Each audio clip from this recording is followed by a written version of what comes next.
Hey guys, it's me, Ashley Alexandra, and I'm back again with another video. As you guys can see from my title, I'll giving you guys some guidance and some help if you're looking to move to the UK as a student. Before we even get into this video, I want you to like and subscribe. Else, I'm not saying anything. Okay, let's get right into this video.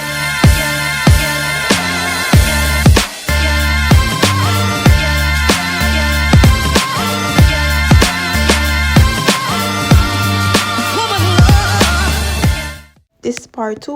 Part 1 is in the description box down below. What help is there to get? As a student, you have student bursaries, which is the school wherever you're going to will give you some money to help you out throughout your course, or they will give you money to help you with like lunch. They will help with like transportation costs, food costs, as in eating in school. So they will give you a bursary, which is just a grant, like some money they give you. And it have some requirements though. It have requirements before you'll be able to get a bursary. However, that's different within different schools. I can't really tell you because me personally, I never got a bursary, so I do not know how that goes. But I know schools have bursary, which is grants given to students to help with travel costs or lunch money. So find out from your school, whichever school you get accepted to or want to go, just ask them about bursary, like what financial help do they offer to students. It's best that you know what kind of financial help that they offer to students, because if you're financially struggling, you don't want to go to a school that's not giving you that kind of help, because I know sometimes it might be difficult on parents, or you might not get you with finance from back home or anything, so you might want to get a grant. Next, if you did another qualification after CXC, which is CAPE or anything, or a foundation degree, and you want to go to college, you may have to pay, because depending on your qualification, they may class it as a level 3 qualification. So you may have to pay because you already received a level 3 qualification. You only don't have to pay school fee if you never receive a level 3 qualification. Okay, however, if you have already received a level 3 qualification, you would have to pay to go to college or what's not. And that's when you would have to apply for whether you want to apply for study finance back home, or you want to apply for study finance in the UK.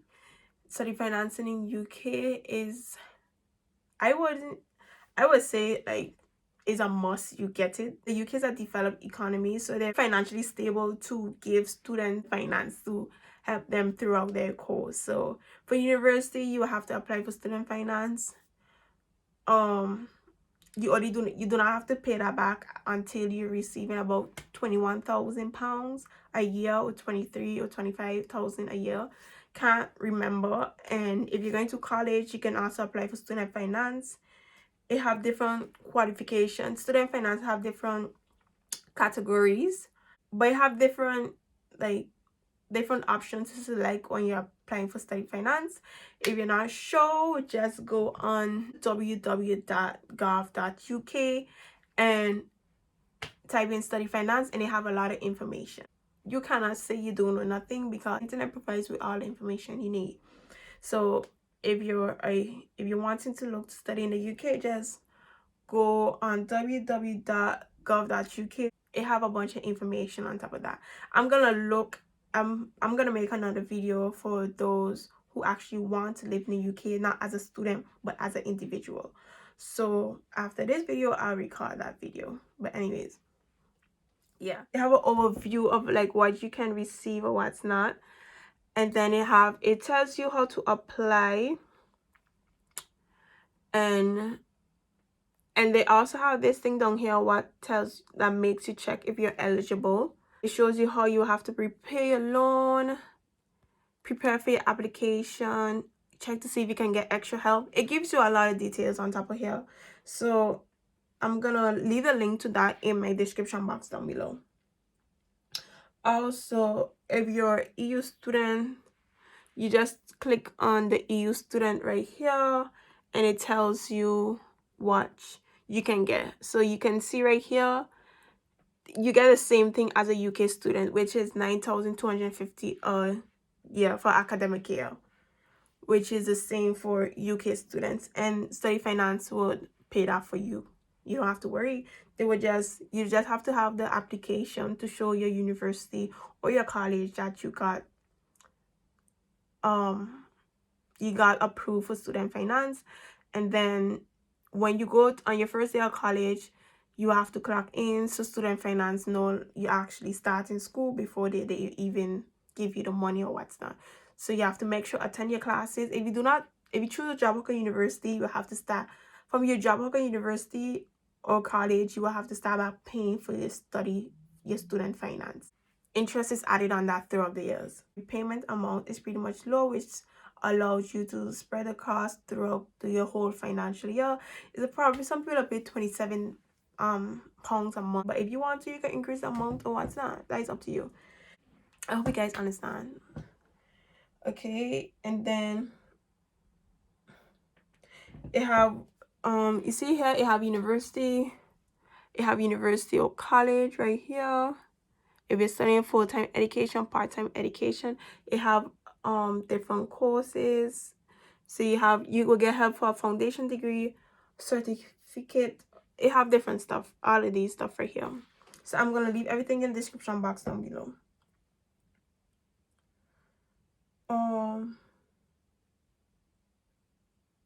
And the good thing is there are no age limit. Honestly, there's no age limit, so you could be 30 something, 20 something, 40 something, 50 something, and you're still getting help with student finance. So that's a good thing.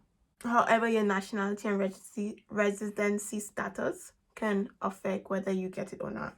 But as a EU student, you should be fine. You should be fine. As an international student, I really don't know how that works, but you can just go on www.gov.uk and you will get help. They have a bunch of information, and they even have a number that you could call. And these people are super friendly. They will help you out no matter how much question. Trust me, I call them a lot of time, asking them so many questions. Find out information on top of the website. And if anything, you could just let me know. If you have a question, anything, just hit me up on Instagram at @jd.01. That is AJAELE.01, or on Snapchat exo28_beauty. Hit me up on one of those things, Instagram or Snapchat, and I'll call them for you if you have any questions, because I know some international payment, when you call an international country, the phone charges are high. So I would do that for you. It's okay once I'm in the UK.